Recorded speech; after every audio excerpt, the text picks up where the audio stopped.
Hi, hello everyone. So welcome to the Green Pharma channel. So in this video we see about the precipitation titration, pharmaceutical analysis 1 and B Pharm first semester. Okay. So precipitation titration is very important as well as very easiest topic in pharmaceutical analysis, and now we can see the definition as well as the type of reactions involved in precipitation titration. Okay. So first we can see the definition of precipitation titration. So precipitation titration means the word precipitate denotes when we mix the particular suitable solutions, the ions and molecules present in particular solution react together and form a limited solubility product that is called as precipitate. Okay. So that the formation of precipitate in particular reaction is called as the precipitation titration. So that we can call it as precipitation titration. The endpoint of particular titration can be determined by using suitable indicators, but in precipitation titration, the selection of indicators is also one major problem, because the solution as well as the endpoint of the particular reaction will be the same. There is a major problem in precipitation titration. So let's enter into the type of reactions in precipitation titration. Okay.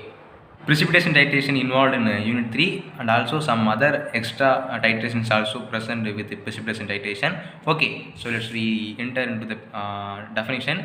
So I already say that means the two reacting substances react together and form a precipitate. So this precipitation is because of the formation of ionic compound of limited solubility. So I already say that.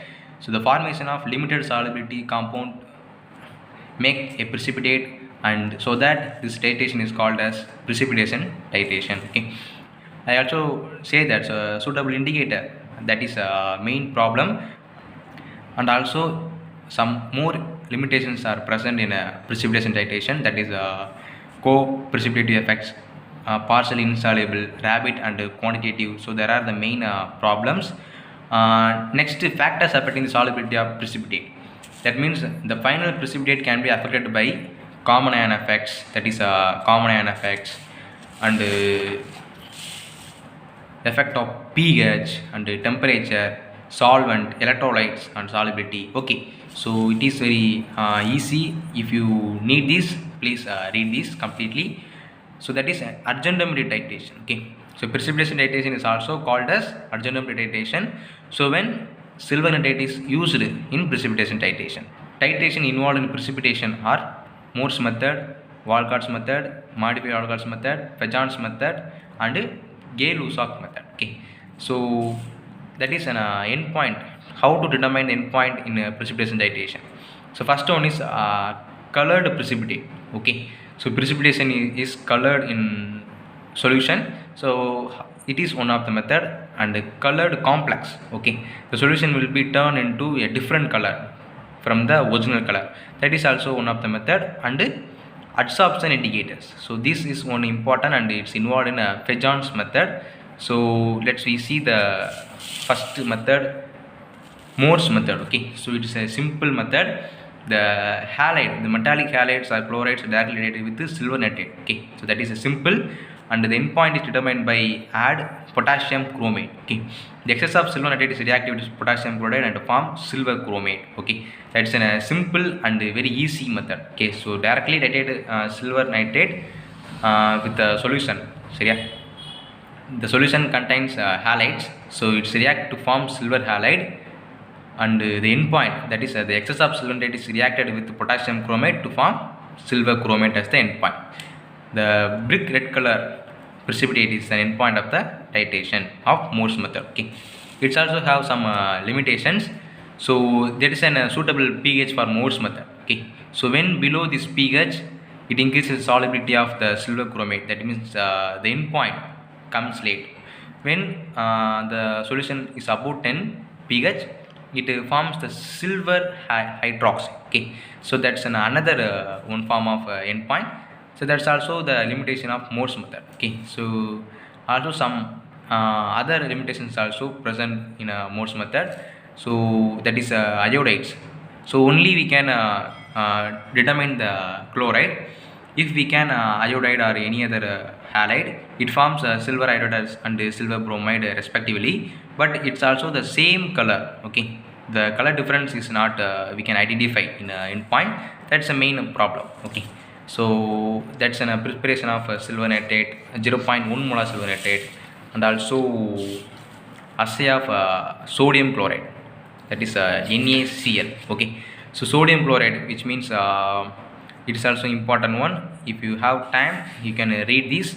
The assay of sodium chloride can be done in a modified Walgard's method. Okay, so now we can see the next method, Walgard's titration. Okay, so in this method we can determine the endpoint by back titration. Okay, back titration, which means the silver nitrate can be added excess with the solution, and the excess of silver nitrate it can be titrated with another one solution by using different indicator. Okay, that is same in Morse method. Halide ion, we can react the excess of silver nitrate to form silver halide. Okay, so that means excess of silver nitrate, it forms silver halide as a precipitate. That okay, and the filter, that means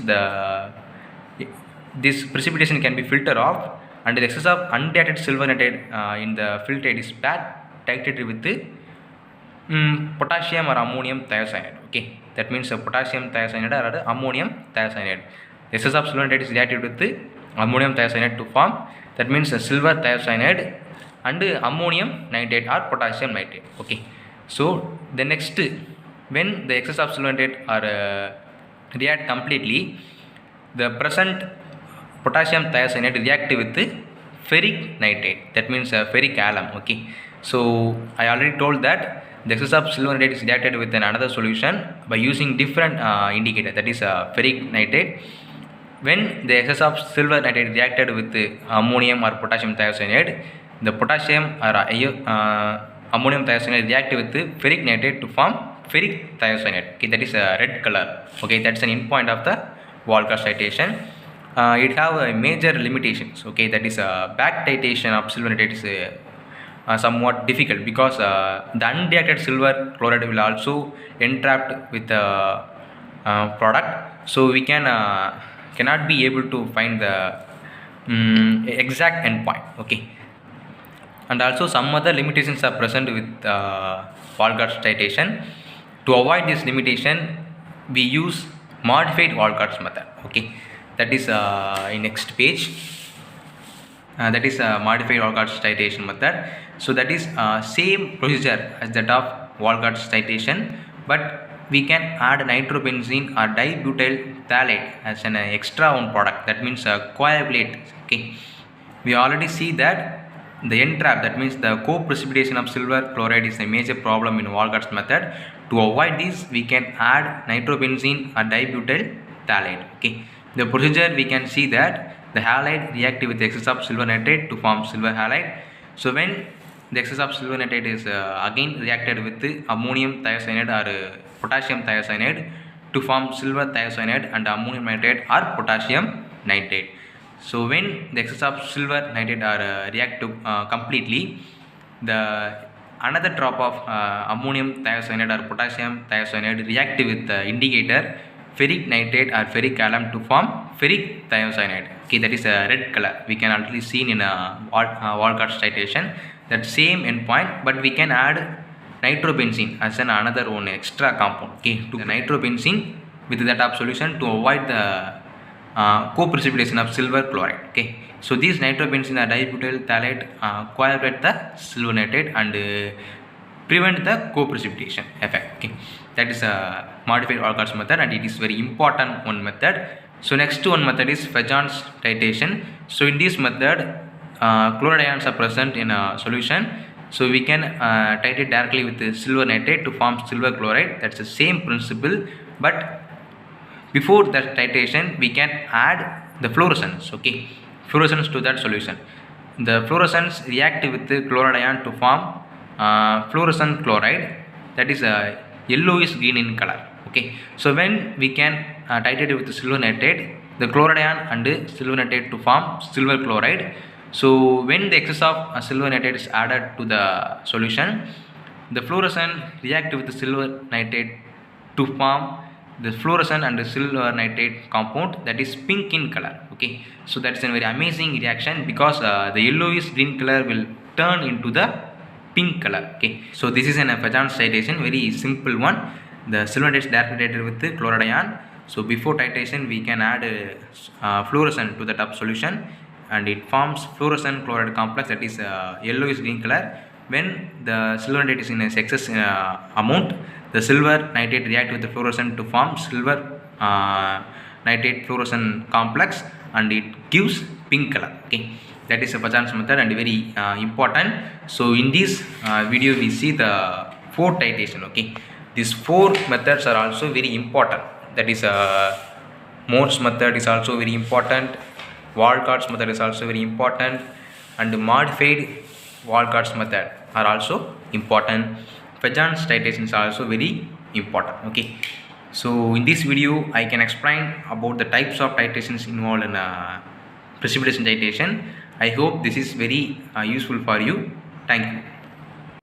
If you like this video, please like, share and comment, and finally subscribe and click the bell icon also. Okay, so we can meet in next another useful video. So thank you for watching.